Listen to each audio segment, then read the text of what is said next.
still getting comfortable with the hi guys. I'm saying that I wanted to do a video on lipedema, lymphedema. My name is Misha. Follow me on our platforms. My jewelry pieces, my boutique, Luxurious Gems Boutique. This video to be more like a sit-down video, but chill. You know, like I'm talking to my homegirls or my friend and explaining what this whole thing is about. I wrote down the questions I would like to include in the video that I'm, normally ask people see that I do struggle with lymphedema. It is a fat disorder. Some people look at it as a fat disease as well. Anybody can be affected from lymphedema. Lymphedema is not just a fat person's disease. If you see me looking like off, I'm looking at my notes to make sure I can give as much information as we can, because I have looked up information. When I first was diagnosed or first noticed certain things, at that time we didn't know, what that was. We didn't know anything about it. I was first diagnosed, I believe I was in 8th grade, maybe 7th. Legs always were, like, they always hurt.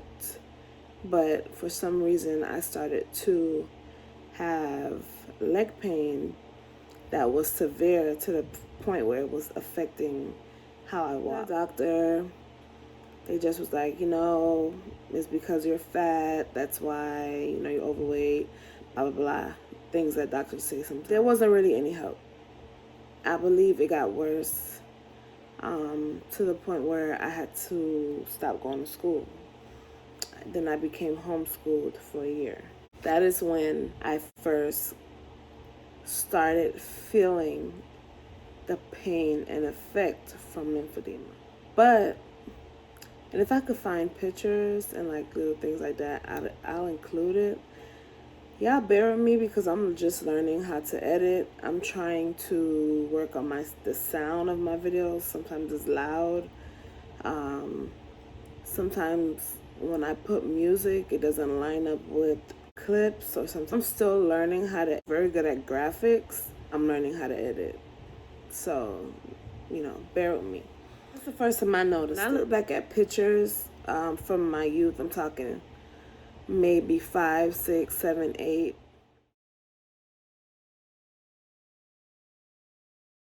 Around 8, 9, 10, 11, there were things that stuck out that would show you that, yeah, you have lymphedema. Symptoms is like webbing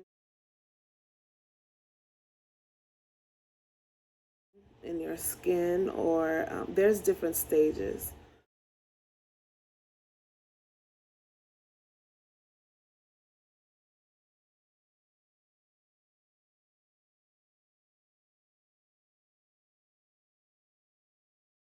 So you might have stage 1, you might have stage 2, you might have stage 3, you might have stage 4. I have a mixture of 2, 3, and sometimes 4.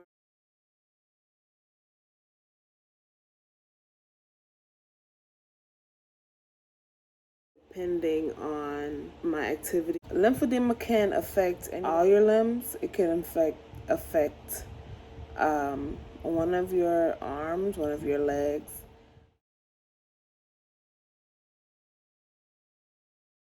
There is clinically a difference between lymphedema and lipedema.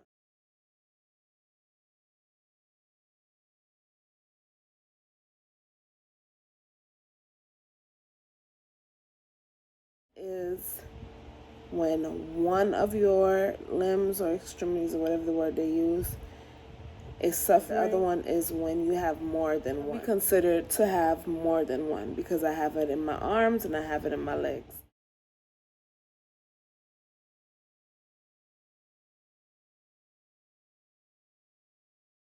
Now, at my age now, the ones in my arms are starting to affect me as far as joint pain.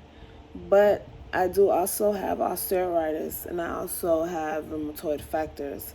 So that can play, we can talk about that in another video, because that's what I really want to also include on my channel. Things that, because I can look it up and I don't see things. What it does is it swells up the tissues in your leg or the fat in your leg, or it develops these fat nodules, which are big.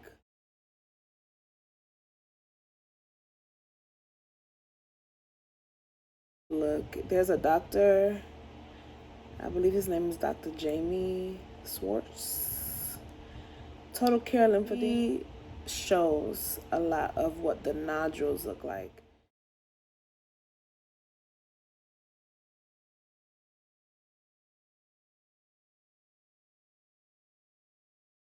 There's no cure to lymphedema. There's ways to maintain control it, not maintain it, control it. There's ways to increase the pain, the symptoms. I'll tell you some of the symptoms. Swelling is one, of course. Feeling heavy, having restricted range of motion, a lot of infections, recurring infection, hardening or thickening of the skin. There are mild to severe symptoms. There are mild to severe cases.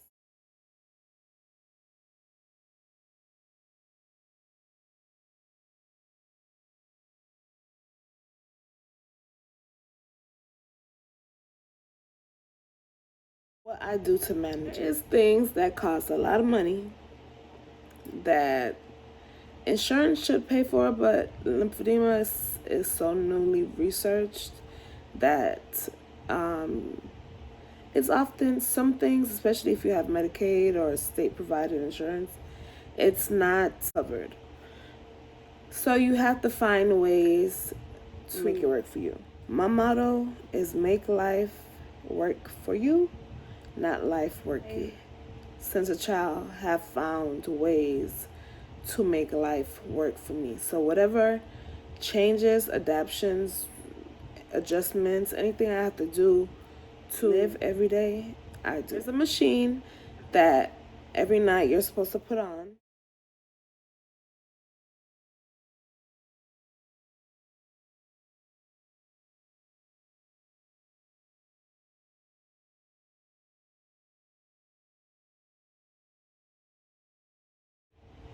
And it is to promote circulation, which also decreases the swelling, also decreases the pain. I'm not gonna say it's an inconvenience to put on every night, but it's a process to put on every night. I don't have one, so I can't show you that, but I can, you can find videos of people, especially on Instagram, that show you the machine and how they do it and all. Now, what I have done, there is it's kind of like a circle, something like a buffer. It's called a body buffer.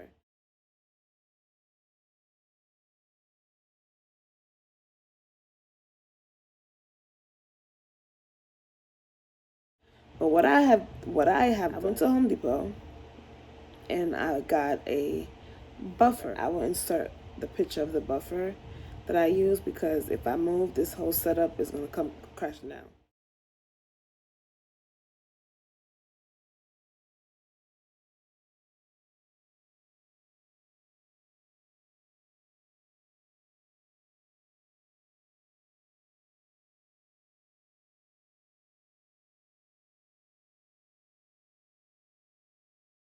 Use that to massage my legs, massage my arms, and to push the swelling and fluid out. It helps. I could tell the difference. Does it take it away? No. The doctor that I was referring to earlier, he does manual extractions where he removes the nodules, but there are still people, if you follow, I know a lady on Instagram, I think her name is Pale Ginger on there. She had a lot of work done with him, and she still has to do things to maintain or to control the side effects of it. Of course, it's improved because a lot of it, or some of it, is removed from her body. A lot of the times, lymphedema grows extra fat pockets on your body. So for instance, I can show you my arms. When I was younger, I first noticed webbing in my arms. So webbing would consider that row, right, that first row. Now I have lost, okay, let's rewind. I was once 737 pounds. I had weight loss surgery. I got down to my lowest. I do go to the doctor every month. I also had surgery to remove infected tissue that was on my body because I had an infection that made me go septic. They removed a lot of my stomach. Prior to that, I had an apron from losing weight, and the apron had lymphedema nodule. They basically took off as much as they could as far as my skin and pulled whatever's on the top to the bottom to connect to close me up. The top of your stomach, if you have lymphedema, it is possible to have nodules under your skin. So it kind of feels like a bean bag. If you ever like feel a bean bag, you feel the beans inside, that's what it feels like. Those are the things I do to manage it. Movement is important. It's hard as hell, but it is important. I would say if you're struggling with it, do like 10 leg lifts. Start with something because movement is important. I'm not going to say that I just be walking around, just because also I have deteriorating joints. So I walk with assistive devices and I use a wheelchair majority of the time. Sitting on a chair, lifting my leg up and down, massaging my leg. I didn't realize that I also need to do it with my arms until recently, because just because it doesn't hurt doesn't mean that I should. Daily, it affects me every day. I wake up in pain. I'm sitting here in pain. I do suffer from chronic pain, a combination of things. So it's not just lymphedema. I can point out what part of the pain is lymphedema. How do I explain it to others? For example, having sexual contact with people or having a relationship with somebody. I really don't. I don't say, oh, hey, I have lymphedema. I don't say that. When I'm dating, if I'm dating, that I use devices to be mobile. I think people understand what lymphedema is. It does not become a topic. I don't find the need to explain certain things. One of my friends, she would ask me, like, how do I let people know these things before they meet me? How I look at it is, you look at me and think, oh, she's beautiful. You have to be able to be okay and handle all aspects of me. And if you aren't and you can't, then I'm not gonna allow you in my space. You feel as though me having lymphedema in my legs bothers you so much, then I don't need you around me anyway. Who does it affect? It can affect anybody. Down to a child, down to a baby. I'll try to insert a picture of a child with lymphedema here.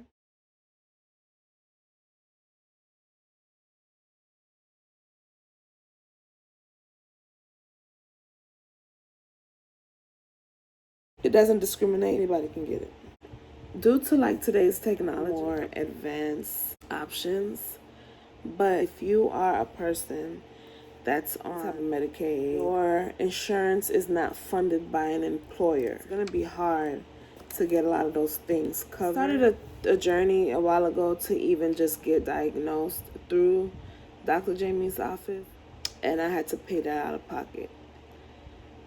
Even though I have already been diagnosed, I had to have him diagnose me in order for me to even start any type of process. He tries to assist patients that come to get approval for surgery. I have never personally seen him get medicated to pay for it. I don't know, but personally I have never seen it, and I have reached out to him, before about that. So there is surgeries that can remove, like lipo. You can get lipo, but it's not going to remove the nodules that cause the pain. It's not just the fat. If you have lipo, you're removing the fat, not the nodules. Compression is important. I feel as though the type of compression I need have to be custom, especially for my bottom, my legs, because I'm bottom heavy. I am naturally a pear-shaped person. So my top is smaller than my bottom. So naturally, ass, thighs, and all that is popping, but then add lymphedema to it, and it becomes popping.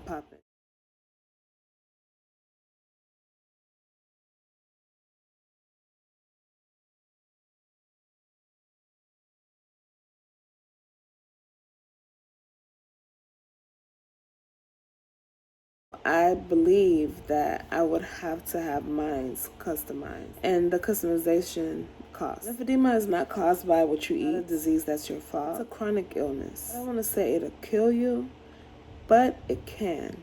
Here's how. There's different infections that lymphedema can cause. You can get cellulitis. Cellulitis is basically a skin infection, not like cellulitis. Skin could break because your skin becomes thin from the swelling. Also can form cancer, like a soft tissue cancer. Cellulitis untreated can turn into septic shock. I do have osteoarthritis and I do have rheumatoid arthritis factor. And those are risk factors of lymphedema. Being older in age, as well as excessive weight, being obese, having psoriasis, having surgery in that area not healing well, interacts with your lymph nodes and your lymphatic system. So I also recommend my lymphatic. I take lymphatic supplements, and I also take fish oil, magnesium, take a lot of different vitamins just to assist in like different things. Now there's times where, let's say if I've been out all day, if I know I'm going somewhere all day, I'm going to compress, because if not only will I be in pain, but my legs will swell so bad too. I won't be able to bend it, and it will be very painful.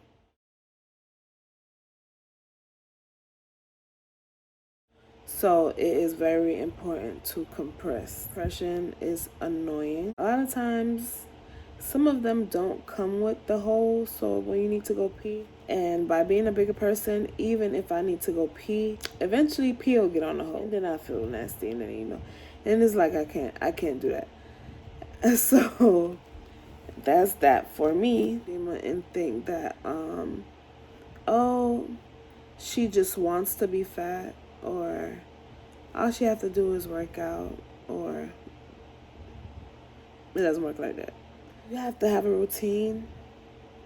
Deep tissue massages, lymphatic drainage massages, dry brushing, manual lymphatic drainage, compression garments, eating less carbs, and high fat foods. So being keto also assists. Hello. I'm almost done. Let me finish. I've been keto off and on since 2012. Eat low carb even if I'm not on keto. Water aerobics, best thing you could do for yourself. Going to the pool and just walking around or swimming, it'll help. You will notice the difference when you come out the pool, and you will see how light, like the fat, I don't know what it does, but it just gives a more, you're going to feel heavy when you cook. Anybody feels heavy when they come out of the pool. But your legs is not as swollen as if you were to go walk on the treadmill, basically. My goal is to massages. I need to work that into my self-care. Maybe twice a week, once a month, something. A deep tissue massage, a lymphatic drainage massage, anything to that nature. I do dry brush before I take a shower. I dry brush anyways, which does help, and it strengthens your skin as well. Your skin is not so prone to ripping when you dry brush. I would love to go to the desire to live in a way where I can just get up and go, even with being disabled or having para abilities. I don't want that to be a reason why I don't live, or I don't choose to do my best, or not be intentional about my time, or not meet my goals, or not create generational wealth, or not take care of my responsibilities. And as a single parent as well, I ultimately had this child, and so I ultimately have to take care of this child. So what I'm doing is not just for me in this moment, it's also for him and his future kids and my future grandkids and my family and the ones close to me. I think my next sit down video will be about my business, showing y'all my inventory. This is one of our bracelets. It has a matching necklace. I'm not wearing the necklace right now. I'm wearing the Cuban link heart pendant, and then this is the Most Wanted Swarovski crystal hoop and triangle. These are very good quality. They don't tarnish. They don't tarnish. At the same time, I take care of my jewelry, so I clean them. Like if I wear them, I clean them. I have them displayed where they're not like all on top of each other. I think I'm getting more used to talking to the camera, so I probably won't procrastinate as much as I am. I do have a vlog coming, but child, that vlog is incomplete. But I'm gonna put it out anyways because I want to be consistent. I want to grow the channel, and I want to accomplish my goals. Like, comment, subscribe, all that good stuff. I had to really teach myself a lot of this stuff because at the time, I can give a story. I'm going real quick because I'm supposed to be ending this video. When my first cellulitis infection, I was in the hospital. I was a child. I was in pediatrics hospital and spent 2 months because they couldn't figure out what was wrong. The first month, they was fighting an infection. The second month, they just kept me because they didn't know why my leg was swollen. So I was getting poked with needles and, them pulling the needle to see if fluid was in there, all type of stuff. Because it was not something that was talked about. And I've been on YouTube since then. So as far as I did videos in the past, but I deleted all those. I wouldn't say I was on YouTube since 10-11. Hospital stay happened around 15-16. And I've been on YouTube since about 18-19. Yeah, like, comment, and subscribe. I wasn't able to show y'all my legs in this video, but I will insert pictures because I'm sure I can do that. So I will insert pictures. I was able to show y'all my arms and show y'all what webbing looks like. So those are little symptoms that you look for, because honestly, I have a child and I look for things to assist in him in avoiding him, and it could be a bad thing because sometimes I can overdo it, but assist him in avoiding going through certain things that I went. That's gonna be the end of this video. Thank y'all for watching. Yeah, have a great day.